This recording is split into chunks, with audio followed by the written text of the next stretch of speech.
Sir America, Israel కలిసి ఇరాన్‌ని ఒక ట్రాప్‌లో ఇరికిచ్చినట్టుగా మనకు కనిపిస్తుంది సార్. అంటే ఇరాన్, ఇజ్రాయెల్ యుద్ధంలో ఇప్పుడు రంగంలోకి అమెరికా దిగడం, ట్రంపు వాళ్ళ పైన బాంబులు, ఇరాన్ పైన బాంబులేయడం మనం చూసాం. ఇప్పుడు కౌంటర్ అటాక్‌గా అటు ఇరాన్ కూడా అమెరికా మీద దాడి చేయబోతున్నట్టు వార్తలొస్తున్నాయి. ఒకవేళ ఈ దాడి గనుక చేస్తే ట్రంపు ఇరాన్ పైన ఒక అణుబాంబు వేసే ప్రయత్నం చేస్తున్నట్టుగా కూడా తెలుస్తుంది. మొత్తం ఇరాన్‌ని నాశనం చేసి, ఖమేనీని చంపించి, ఇరాన్‌ని తన ఆధీనంలోకి తెచ్చుకునే ఒక ప్రయత్నంగా అటువంటి ఒక వ్యూహం పన్నట్టుగా కూడా తెలుస్తుంది. మరి నిజంగా ఇది వర్కౌట్ అవుతుందా? మరి దీని పట్ల ఇరాన్ ఏ విధంగా రియాక్ట్ అవుతుంది? మరి ఏం జరిగే అవకాశం ఉంది సార్ దీంట్లో? క్లియర్ గా ఇది ఒక ట్రాప్ అని చెప్పొచ్చు. ఎందుకంటే శాంతి చర్చలకు వెళ్తూ ఉండి శాంతి చర్చలను 5 దఫాలు ముగించి 6వ దఫా జూన్ 15న ఉంది. Abbas Araghchi and Steve Witkoff, America తరఫున స్టీవ్ విట్కాఫ్, ఇరాన్ తరఫున వాళ్ళ ఫారిన్ మినిస్టర్ అబ్బాస్ అరాగ్చి, వీళ్ళిద్దరు కూడా ఖతార్లో చర్చలు చేస్తున్నారు. ఇంకా 6వ దఫా చర్చలు 15 జరగబోతున్నాయి. ఈ లోపల 13నే ఇజ్రాయెల్ అటాక్ చేసి, అతి దారుణమైన అటాక్ అది. చరిత్రలోనే ఇరాన్ని ఎప్పుడు ఎవరు అంత అటాక్ చేయలేదు. అటాక్ చేసి వాళ్ళ అణుస్థావరాల మీద అటాక్ చేసింది. తర్వాత వాళ్ళ టాప్ కమాండర్స్ ని, మిలిటరీ కమాండర్స్, ఆర్మీ చీఫ్ ని. ఎంత విషాదం అంటే ఒక పక్క పాకిస్తాన్ ఆర్మీ చీఫ్ తో లంచ్ మీటింగ్ పెడతాడు ట్రంప్, ఇంకొక పక్క ఇరాన్ ఆర్మీ చీఫ్ ని ఇజ్రాయెల్ చేత చంపిస్తాడు. ఇది రాజకీయాలంటే. సో ఆర్మీ చీఫ్ ని, ఒక 20 మందిని టాప్ లీడర్స్ ని చంపేసి, 20 మంది ఇంటెలిజెన్స్ ఆఫీసర్లను చంపేసి, ఒక 10 మంది అణుశాస్త్రవేత్తలను చంపేసి, వాళ్ళ ప్రజల మీద బాంబులేసి చేసింది ఎవరు? ఇజ్రాయెల్. అంటే ఒక ట్రాప్. వీళ్ళు శాంతి చర్చలకి ఫలించకూడదనేది ఇజ్రాయెల్ కోరిక. ఎందుకంటే ఇరాన్ శాంతి చర్చలకు ఫలిస్తే, ఇరాన్ మీద ఆంక్షలు తొలగిపోతే ఇరాన్ అభివృద్ధి అవుతుంది. ఇరాన్ అభివృద్ధి అవ్వడం ఇజ్రాయెల్కి ఇష్టం లేదు. ఎందుకంటే ఇజ్రాయెల్ గోల్ ఏంటి? పాలస్తీనాన్ని కంప్లీట్ గా ధ్వంసం చేసి, గాజాని కంప్లీట్ గా క్లీన్ చేసేసి, గాజా ప్రజలంతా తరిమేసి, చంపేసి, అక్కడ ఆక్యుపై చేసుకుని ఒక గ్రేటర్ ఇజ్రాయెల్ గా ఏర్పడాలి. అది ఇజ్రాయెల్ గోల్. ఈ గోల్ కి అడ్డుగా ఉన్నది ఎవరు? ఇరాన్. ఇరాన్ కి బలమైన శక్తి ఉంది. అది దాదాపు 5,000 సంవత్సరాల చరిత్ర ఉంది. ఇరాన్కి బలమైన శక్తి ఉంది. అట్లాగే మిగతా దేశాల్లో కూడా తన షియా మిలిటెంట్ గ్రూపుల్ని, ఇటు హిజ్బుల్లా లెబనాన్లో, హౌతీ యెమెన్లో హౌతీల్ని, పాలస్తీన్లో హమాస్ని, సిరియా అండ్ ఇరాక్లో షియా మిలిటెంట్స్ ని అది ఆర్గనైజ్ చేసి యాక్సిస్ ఆఫ్ రెసిస్టెన్స్ పేరుతో ఇజ్రాయెల్ని గట్టిగా ఎదుర్కొంటూ ఉంది. సో ఇరాన్ని కానీ బలహీనపరిచేస్తే, ఇరాన్ని కూడా ఒక ఇరాక్ లాగా, ఒక సిరియా లాగా, ఒక లిబియా లాగా ధ్వంసం చేసి, అక్కడ తన అనుకూలమైన పప్పెట్ ప్రభుత్వాన్ని ఏర్పాటు చేసుకుంటే తన గోల్కి తిరుగుండదు అనేది ఇజ్రాయెల్కి ఉంది. ఇజ్రాయెల్ అవసరం మిడిల్ ఈస్ట్ లో అమెరికాకు ఉంది. ఎందుకంటే అమెరికా మిడిల్ ఈస్ట్ మీద కంప్లీట్ పట్టు ఉండాలి. ఆయిల్ నిల్వలు కావచ్చు, రవాణా సాధనాలు కావచ్చు, సీ రూట్స్ అండ్ పనామా, ఇట్లాంటి అన్ని కూడా ఈ ప్రాంతంలో ఉన్నాయి. కాబట్టి ఈ ప్రాంతం మీద పట్టు ఉండాలంటే ఒక ఇజ్రాయెల్ అంటే ఒక లోకల్ రౌడీ అంటారు కదా, ఒక లోకల్ రౌడీని పెట్టుకొని సీనియర్ రౌడీ పరిపాలించినట్టుగా కావాలి. అందుకని దీంట్లో అమెరికా కూడా దిగింది.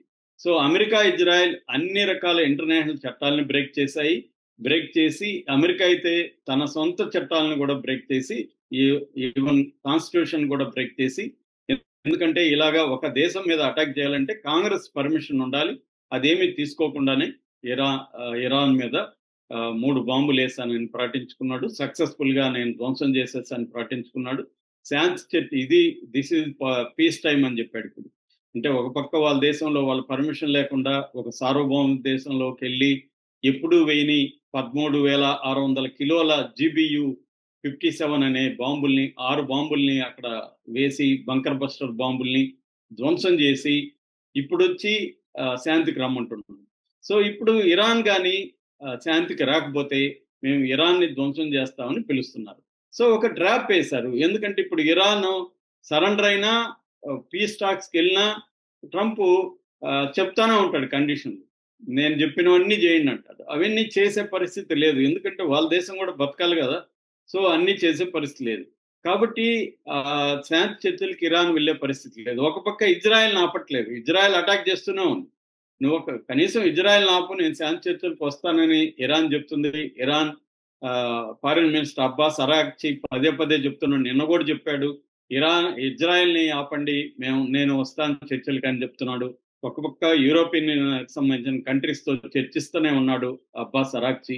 అయినా కూడా ట్రంప్ ఇజ్రాయెల్ని ఆపట్లేదు. పైగా గెలిచే దేశాన్ని నేను ఎలా ఆపుతానని ఎంత దుర్మార్గమైన ఒక స్టేట్మెంట్ ఇచ్చాడు. అంటే ఎవరైనా గెలుస్తుంటే వాళ్ళని ఆపడన్నమాట ఈయన, అది అన్యాయమైన కూడా. సో ఈ స్థాయిలో ఇప్పుడు ఇరాన్ని ట్రాప్ చేశారు. ఇప్పుడు ఇరాన్ ముందున్న కర్తవ్యం ఒకటి, సరెండర్ అవ్వాలి. సరెండర్ అయినా ట్రంప్ తనకు అనుకూలంగా బిహేవ్ చేస్తాడు తప్ప ఇరాన్ని ధ్వంసం చేయకుండా ఉండడు. ఎందుకంటే వాళ్ళ గోల్ ఏంటి, ఖొమేనీని చంపేసేయాలి, ఇరాన్లో అల్లకల్లోలను సృష్టించాలి. ఎందుకంటే ఆల్రెడీ ఇరాన్లో ఖొమేనీ గవర్నమెంట్ మీద అసంతృప్తి ఉన్న కొన్ని గ్రూపులు ఉన్నాయి. బలూచి లిబరేషన్ ఆర్మీకి సంబంధించిన వాళ్ళు ఉన్నారు. తర్వాత TTP Tehreek Taliban Pakistan TTP అది ఉంది. ముజాహిదీన్ గెరిల్లాస్ ఉన్నారు, కుర్దులు ఉన్నారు.